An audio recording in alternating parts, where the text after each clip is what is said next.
Hi Josh, so I have a question for you. Which do you prefer to use, your Libra or your blood monitor? I prefer the Libra. The Libra has honestly changed my whole routine. Thank you, Amy, so much for sending in that question. Welcome back to another video. In today's video, I'm going to be talking about my psychology experience. Give this video a thumbs up and make sure you share it. Let's get on with this video. Thank you all so much for watching this. At this current moment, I've been referred back to the psychologist. Not because I'm failing, not because I'm not doing well. I'm slipping.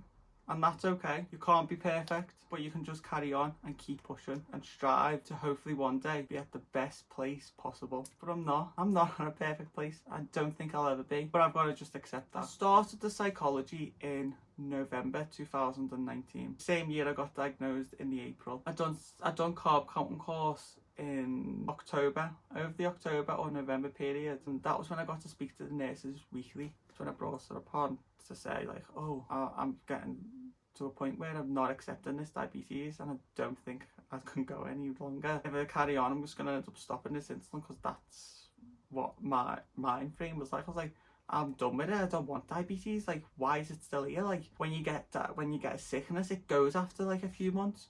But I couldn't get into my head that this was for life. In my head, I'm like, it's a cold, it's gonna go, oh, it's fine. And that wasn't doing me any good, because I was coming to a point where I just was gonna go, no, I'm not doing that insulin. I knew inside, and I found the strength to say, I am struggling. It's called the grieving stages.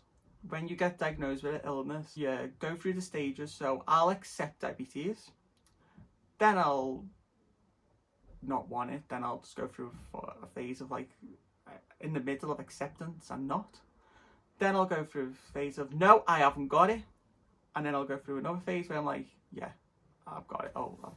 You bounce in and out of them with everything, with a new diagnosis, such as diabetes. I was going through this. It took a lot to accept that I had diabetes. I had a lot of questions to myself, a lot of answers, what I only could answer myself.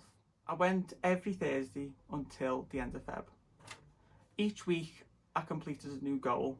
I learned something new. We focused that week on something. 1 week was hot chocolate. First year being diabetic in December, I love hot chocolate. I used to have 8 hot chocolates a day. Diabetic, I was struggling. I was like, I want 8 hot chocolates, but I'm diabetic and my sugar's going high. It's not good for you, is it? She said, limit yourself to 4 a day. So I limited myself to 4, hated it, but I found the strength to carry on, and I got down to 1 a day. 1 hot chocolate a day. That was huge. That was a big milestone. From doing that, it helped me with food. So instead of eating a full box of chocolates, I would take 2 out, put the chocolates away, eat the 2. Limit myself. It doesn't mean I can't have it. I've just got a limit. Instead of having like a big chunk of chocolate cake, have a little slice of chocolate cake. There's a way around everything, but I didn't see that. From there, I was struggling so much. I wasn't physically struggling. I was more like, oh, I'll just eat that. That's when I started my TikTok. And on the TikTok, I talked about the psychology experience. I talked about my life with diabetes. I don't think without the psychology, I wouldn't have been doing that. I wouldn't have felt confident enough. I just wouldn't have done that.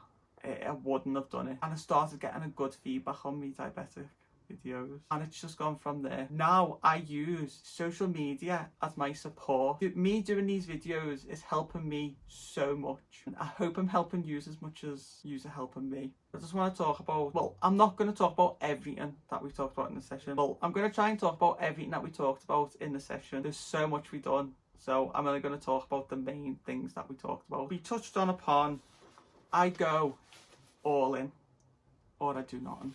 So, for example, if I was to clean my room, I'd either go all in, and I'd just do it until it's finished. With a painting, I'd do it till it's finished. If I stop, it's nothing. I won't even finish it. I'll just leave it. I was doing this with my diabetes. I was going in and out of this phase.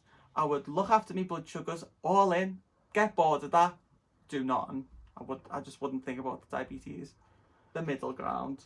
Now what I do is I put it into the middle ground.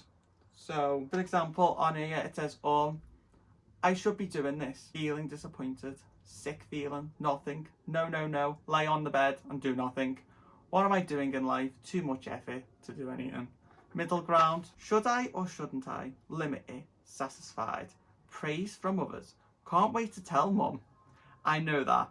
Wait, be patient. Things are going well. Achievement, proud of myself. They're all the middle ground thought. You probably won't understand where I'm relating to this because it's purely made for me and it helped me. So if you don't understand it, it's okay. Paul just said to me, why don't we do a reward jar for you? Like put stars on, if you test your blood sugars to get me testing more, and then at the end of the week you get a bath bomb or something. I was like, oh, yeah. I'm sorry, but I didn't do it. I was like, I'm not bloody 8. So it didn't work for me and I didn't do it. But I've still got it. Not everything works. You've got to find what helps you. So what I do now is pros and cons. So what are the pros and cons of this video? Let me know in the comments. For example, driving, what's the pros and cons? You've just got to look at every aspect, and I do that to this day. So this is just a worksheet on how to do it, just for me to look at. I'm not going to go through that in detail as it's not needed. We also figured out that quotes helped me. Inspirational quotes. They help me remember what to do. For example, I've just done a picture wall from like off Instagram, and in it I've put trust your intuition, think outside the box, you meet everyone for a reason, everyone teaches you a lesson, one day or day one, it's your decision. I've done so many different quotes on that wall and I don't remember where I put them, but each one of them will stand out to me at a different time, and that's what I believe. But these are some of them that I picked up. The more light you allow within you, the brighter the world you live in will be. Light is the best way to make yourself feel better. You will never always be motivated, so you must learn to be disciplined. I was not motivated before doing this video. I spent the week playing Minecraft. I've had a list of to-do things I've got to do, but if you want to go follow me on Instagram, pop up now. And my TikTok, pop up now. And my Twitter, pop up now. So, here's another quote. If you want something you've never had, then you've got to do something you've never done. That's a good one. I like that quote. You can't have a better tomorrow if you're still thinking about yesterday. Forget about yesterday. Forget about the past. Remember your achievements. Remember what success you've done. Forget all the negativity. This one I used to love. I know everything happens for a reason, but sometimes I wish I knew what that reason was. I used to always say that. Everything happens for a reason, but now I believe our life is already planned out for us. We've just got to live it. Just got to let fate take us down the direction that we do. It's already happened. Just follow it. Keep going. Everything you need will come to you at perfect time, and it does. Everything comes to you at perfect time. A full paper on decision making. Stop, think, give yourself time. Try not to make a decision when you're feeling tired or emotional. Break larger decisions down. Plan in advance. Try not to leave decision making until last minute, which I've done with this video. Write down. I've started doing that. I never used to write down anything, but now I write down everything. Use tools to help write things down. Boards that you can wipe, such as whiteboards. I used to think I'll do that. Tried it and I didn't like it because I like to keep my ideas. I like to look back. Seek advice. Get advice from people you trust when making decisions. Friends, family, they can all help. I love getting advice from everyone, but it's hard to trust everyone. You don't know. So I'm starting to find the people that I trust for decisions. Thank you all so much for watching this video. Make sure you like, subscribe. See you all in the next one.